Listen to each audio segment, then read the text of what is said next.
In this video, I'll teach you 3 concepts in AutoCAD which are related with blocks. We'll start with external references, then we will see the design center and the tools palette. Using the concept of external references, we can insert different types of files into the current drawing without that file being the part of the current drawing. The software establishes a link between that external object and the current drawing in such a way that any changes performed in that object will get reflected in the current drawing. Let's see that. I'll open a new file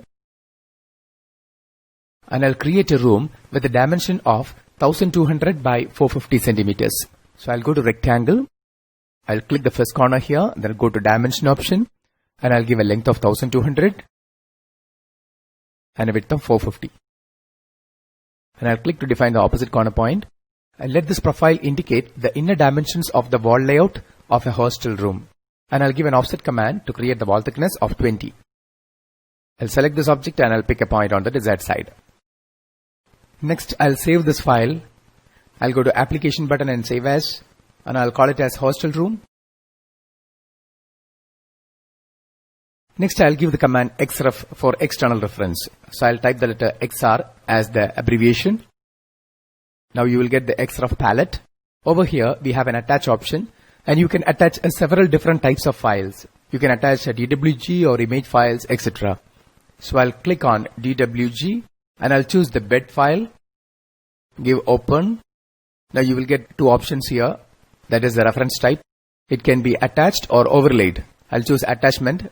Now you will get the same options which we have seen in the case of insert dialog, that is scale, then insertion point, rotation angle, etc. And the path can be a full path or a relative path. When you select a full path, the software will memorize the entire path including the drive letter. If you select relative path, it will memorize the path in terms of the relative path. And if both the files are kept in the same folder, that file will be easily identified by the software. Now I'll just give OK and I'll choose the insertion point as this nearest point. So I'll shift right click and choose nearest. Next, I would like to take a copy of the same xref. 2 more copies I'll take. So I'll go for copy and there's a base point. Let me turn the ortho on. Then 1 more point I'll pick here. Let me just rearrange it slightly towards left side. Now the xref objects are shown in the faded out state. You can control this fade out status by right clicking and go to options. You click on display tab and you can select the fade control of xref. Presently it is 50%. As you increase it, the fade out will be more. Now it is faded out more. So I right click, go to options and display, and you can keep it at 50%. So if it is faded out, you can easily identify the xref objects. I'll apply and OK. Now I'll go back to the bed file which was originally xrefed and I'll incorporate some changes on this file. I would like to add an indication of a mat over here using a rectangle. So I'll change my color to a different color. Let it be this yellow. Then I'll take a rectangle command and I'll click my first corner here and the opposite corner here. Then I'll trim off the excess portion which is overlapping the bed. Then I'll go to trim command, just give an enter, and these are the edges to be trimmed. Next I'll save the file using the shortcut key Ctrl S. When you come to the hostel room file, you will see an information bubble appearing here indicating that a reference file has been changed and may need reloading. So when you just click on this particular hyperlink, now you will see that the changes are getting automatically updated. So any changes performed in the external referenced file will get updated in the current drawing. That is the advantage. Here the parent of this xref is the external drawing and the block definition is not created. The speciality of an external reference when you compare with block reference is that the external referenced file, for example, this particular drawing of the bed can be anywhere. Presently, it is kept in the local hard disk of this computer, but this file can be anywhere in a computer networked environment. It can be in any computer in a local area network, in a web server located anywhere in the world. Imagine the editing on this particular bed is done by a furniture designer who is sitting in some other computer. As and when he saves the changes periodically, that change will get updated into the current drawing. And that drawing will never become a part of this drawing. And this particular drawing is dependent on that drawing, because of which you have to take that particular xrefed file along with this file if you want to relocate this file to a different location. In this drawing, the software memorizes certain parameters of the xrefed file such as the insertion point location, the scale factor, the name of the XREF file, the path in which it is actually existing, etc. If the XREF file is taken to a different location, let's see what happens. I'll save this file by pressing Ctrl S. Now I'll close this file. Next I'll close this bed drawing as well. We know that that particular drawing of the bed is kept in WB folder, but from this WB I'll just cut and paste it to a different folder. Let it be, I'll put it into royalty free folder. It's a different folder. Now I'll open the same hostel room file. When you open it, let's see what happens. One or more referenced file could not be located or read. What do you want to do? So you can either update the location of the reference file by showing the new location. You can update it. Let's zoom in and find out what is written here. Here the relative path is written. In this location, there is an XREF called bed.dwg, and that information is shown. Now I want to show the new location of the XREF. For that, just select the XREF and under the details option, you will get the saved path. Just click on that and you will get a browser here. Just click on the browser and you select the new path. It was actually a particular folder on the desktop which was called royalty free. I've kept it on that folder and just select the XREF and give open. The moment you click on open, it will get automatically reloaded and you will see the XREF reappearing on the screen. You can also edit an XREF file from within this drawing. For that, this XREF file should not be opened. Now we know that it's closed. Just select the XREF, right click, and you go to edit XREF in place option and just give OK. Now the original drawing will get dimmed off. It is as if the original drawing is XREF'd, and you will get an edit reference menu which you have seen in the case of editing a block, and you can incorporate the change. Let it be a hatch on this area. So I'll type the letter H. Now I'll pick an inside point. I'll pick an inside point and that area is hatched. And if you want, you can change the scale. I'll increase the scale to a higher value. And I'll change the pattern color to this shade. Okay, and I'll change the pattern to a different pattern. And the hash pattern I'll change to this particular pattern because that indicates the matte.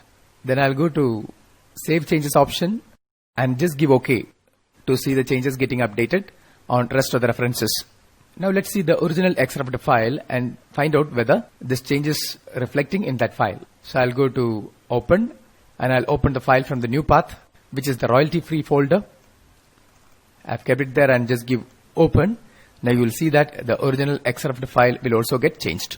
So we have in fact two methods by which you can perform editing on an XREF. You can edit an XREF from within the current drawing, or else you can open the XREF file and you can make changes there and save that file there. When you click on a particular XREF, it getting highlighted, then you just right click and you will get a number of options. When you click on open, you can open the XREF drawing, and when you right click and attach, you can attach any number of XREFs. When you click on unload, it will detach the XREF, hiding its display, but the software will memorize certain information like the insertion point, scale factor, path, name of the XREF, etc. Whenever you want to get the XREF back, you can just select right click and you click on reload. Now we have another option called detach. Detach will completely detach the XREF file from the current drawing and you won't see that XREF appearing here. I'll undo to get it back. Then you right click and you have a bind option. When you click on bind, you can bind the XREF with the current drawing. Okay, when you just give OK, that XREF will disappear, but those XREFs will become block references and the software automatically creates the definition. And how will you know whether a definition is existing? Just click on the insert command and you will see the bed as a definition here, because this area indicates the number of block definitions you have in your drawing. Now I'll undo this change. Now it is back to XREF. It is no longer a block definition. Next I'm going to XREF this room into the bed drawing. Okay, in fact the bed drawing is XREF'd into this room. Now I'm going to do it the other way around. So let's try that. Before that, you should change the base point of this drawing from origin to this particular midpoint.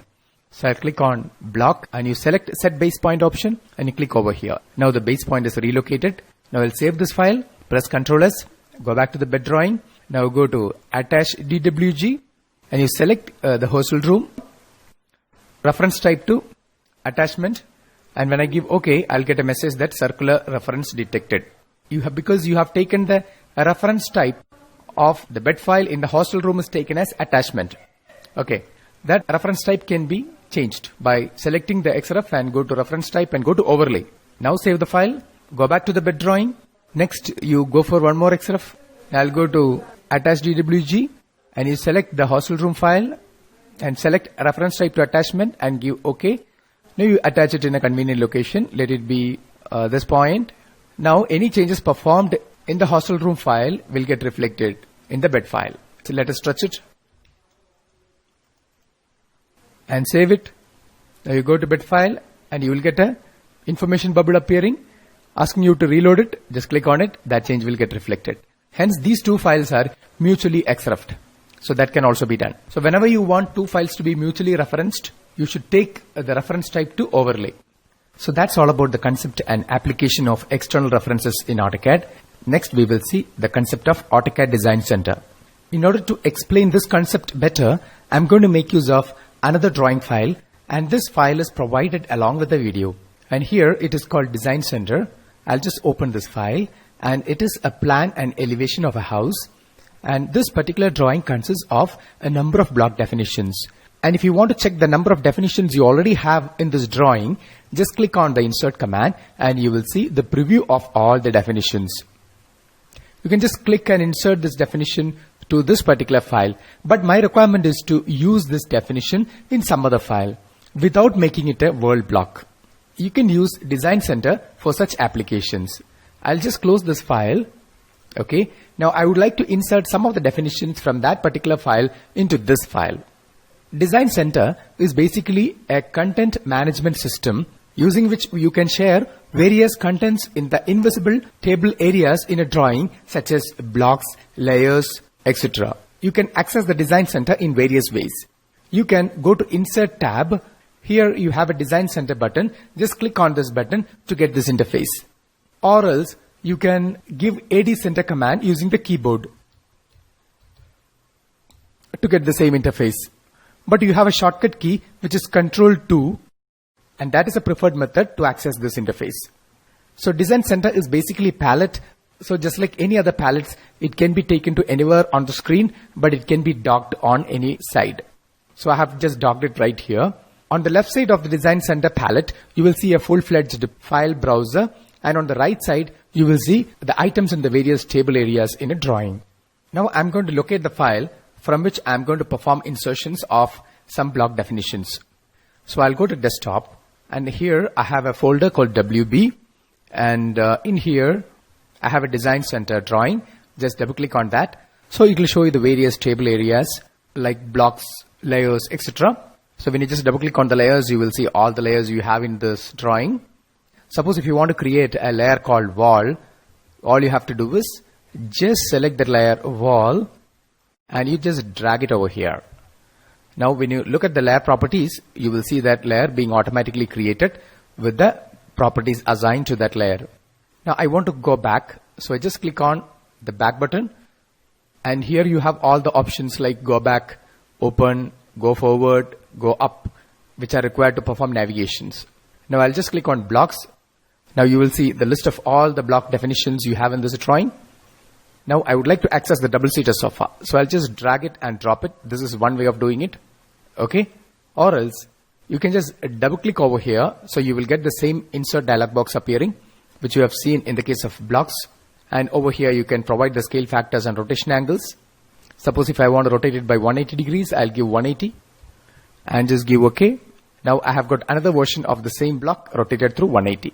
You can insert it. Likewise, using this Design Center interface, you can get any content from a drawing simply by drag dropping it. You can insert it into the current drawing file. And this palette will let you access any drawing file from the local computer or from a computer network. But we also have an option called Autodesk Seek in this palette, using which you can access any desired drawing file from the web. So I'll click on Autodesk Seek. So it will automatically go to Autodesk Server and you will get this page. Over here, you have a search bar. You can just type in any desired file to be searched. I'll go for sofa and just click on search. And you will see different types of sofas. I'll just click on this particular one and you will get a preview of it like this. Related with this sofa, we have different types of file. We can download the Revit file of the sofa. Revit is a software which is meant to implement building information modeling. It is from the same company, Autodesk. Then we have 3 drawing files, 5 PDF files and 1 text file. I'll click on the drawing file. You're supposed to log in using the Autodesk user ID and password, which you will get from autodesk.com. So I've already logged in here. You can just select the file to be downloaded. I would like to get this particular one, and you can just click on download. The software downloads this file and I have kept it on the desktop over here. I'll just double click and you will get the 2D file as well as a 3D file of that sofa. I'll just double click to get the 2D file. Now this is that particular file. So likewise, you can make use of the Autodesk Seek to get any desired drawing file from the web. So that's all about Design Center. Next we will see another commonly used palette in AutoCAD, which is called Tool Palette. Using Tool Palette, you can systematically organize blocks, hatches, and objects such as lines, circles, etc. having various properties set. And this interface will give you easy access to some of the most frequently used objects and commands in AutoCAD. You can access this interface using 3 different methods. You can go to View menu and you click on Tools Palette to get it. This is the interface. I'll just close it. Or else you can type the command TP for Tool Palette to get the same interface. Alternatively, you can press Ctrl 3 to get the same result. When you go through the Tool Palette, you can see that it is divided into various tabs. We have Annotation tab, Architectural tab, Mechanical tab, etc. Suppose if you click on a particular tab, you will see the number of objects which are frequently used. These are nothing but blocks. And suppose if you want a particular item, for example, I want this particular tree to be taken, you can just drag it and drop it onto the drawing. You will get that tree. Hence, accessing an item from the Tool Palette is very easy. But you can add your own objects and commands to this Tools Palette. So let's see the procedure to customize this palette. You know that this particular drawing consists of various block definitions. I'll go to Home tab and I'll click on the Insert button to see the list of all the definitions which I have in my drawing. And I would like to reuse some of the definitions in all my future drawings. In that case, you can create a new palette and you can add these blocks onto that palette. So let's see that procedure. We are actually going to customize the tool palette. I'll just right click and I'll go to Customize Palettes, and here you have a Customize Palette interface. On the left side we have the list of all the palettes which are currently present, and on the right side we have the palette groups. Each palette can be grouped under a particular group. So what I'll do is I'll create a new palette. For that, just right click over here and click on New Palette, and I'll give a name. Since I'm going to add a number of blocks here, I'll call it as SAB blocks. A new palette I'll just rename and I'll call it as SAB blocks. Now you can see a new tab created here. Next, I would like to add a number of custom objects having certain predefined properties. So I'll call it as SAB objects. So again, right click, go to New Palette. I'll call it as SAB objects. Okay, so I have created 2 palettes. Then I'll create a new palette group as well. So right click, New Group, and I'll call it as SAB group. Simply by performing click and drag, I can add these 2 newly created palettes to the palette group SAB group. So these 2 palettes are under this particular group. Now I'll just select the group name and I'll click on Set Current. So I'll be shown that particular group, and in this group there are 2 tabs. One is called SAB objects, another one is SAB blocks. So this is the advantage of grouping a number of palettes. You can independently view the palettes which comes under that group. Now I'll activate the SAB blocks palette. Okay, I'll close it. I would like to add a number of blocks into this. So I'll take, for example, this bed. I'll click and drag it over here. So I've got the bed. Now one more block I would like to take from here, which is the door symbol. So that too I can click and drag. Then one more I'll take, let it be the 3-seater sofa. Okay. Then one more I'll take, let it be a single-seater sofa. So I've got all these objects here. Now I'm going to add these objects onto the palette. So just click and drag this object and you leave it there. So that block name will appear here. Now similarly, you can click and drag all the rest of the objects. Now just right click over here and you can add a separator. So you will see one line and you can have a different set of objects meant for a different purpose. Something like landscaping objects. You can take from here. I'll choose palm tree. I'll also choose a shrub. Okay, these are all landscaping objects, and these objects can also be added to this palette.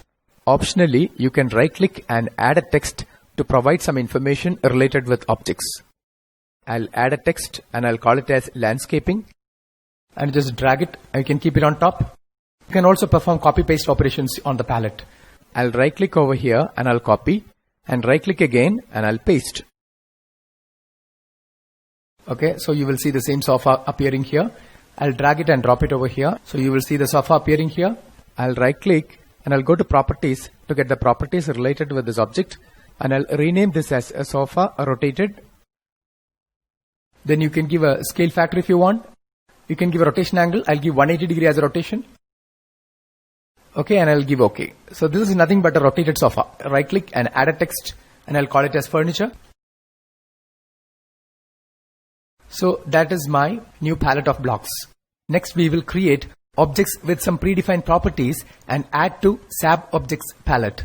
I'll close this file. This is a new file, and I'll create two layers called walls and pillars.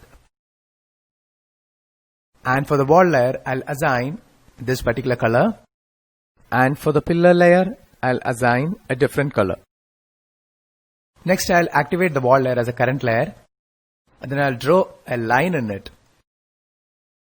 Then I'll activate the pillars as the current layer, then I'll draw a circle in it. Next, I'll activate the SAB Objects palette. I'll just drag and drop this line into this palette, and I'll call this object as walls. So I'll right click and rename and call it as walls.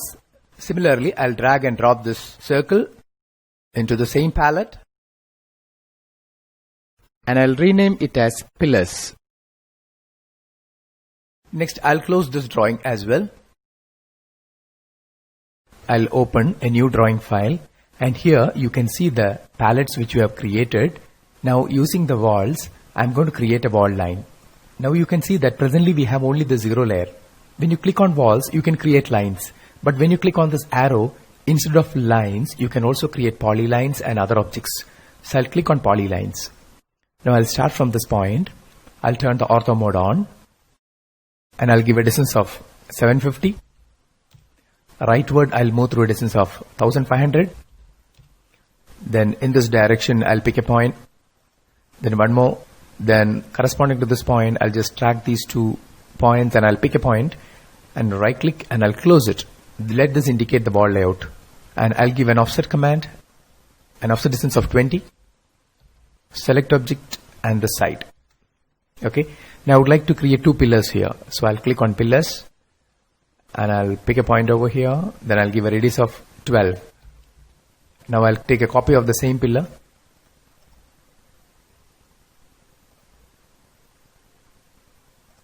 I'll take 2 copies and I'll keep it here. Okay. Now let's check the layer panel. You can see that the software has automatically created the pillars as well as the walls layers. And the wall is residing in the walls layer, and the pillars are existing in the pillars layer. So these layers are automatically created with the assigned properties. That is the advantage of creating these objects using the tool palette. Next, I would like to have furnitures inside. So I'll click on SAB blocks, and I'll click on the sofa. I'll get sofa here, but it's big. That's because these blocks are created in centimeters. So you have to change the insertion units to centimeters. So I'll go to units command, and I'll change the unit to centimeters. Now I'll click on sofa. It's perfect now. I'll keep a sofa here, then single seater here, rotated sofa here. Okay, this can be taken to any place you want, and you can manipulate it. This is how you can make use of the various tools in the tool palette which you create. Once you create a palette, it can be saved and it can be shared among your colleagues. So let's see the procedure. Right click on the palette, go to customize palettes, just choose the palette to be exported. So I want to export SAB blocks palette. So right click and you have an export option. You can choose the folder in which it is to be exported, and I would like to keep it in the desktop for the time being, so I'll save it. The palette files will have an extension of XTP. Now save. Just give close. Now when you go to desktop, you can see that this particular palette file is created. It will also create a folder which consists of the images related with this palette. We have a folder here called SAP blocks. Just double click there in images and you will see the list of all the images, which is an integral part of the palette. And such files can be shared among your colleagues. You can keep such palette files on a common shareable folder in your computer network. Delete this particular palette from the list of palettes. So I'll just right click, go to customize palettes again, select the SAP blocks, right click and you can delete it. Go to tools palette and open it once more and you won't see that palette here. Now right click again, go to customize palettes and I'll right click here and we have an import option and you can select that palette from the location where it is stored. Just give open. Now you will see that palette is reappearing here. So this is how you import a palette file. By default, AutoCAD stores all the palette files which can be obtained by right clicking and go to options, and over here you will see tools palette file location which is indicated, and this location can be redirected to any other location. Now you can right click here and click on all palettes to get all the palettes back. Okay, so that's all about the idea of tool palette in AutoCAD.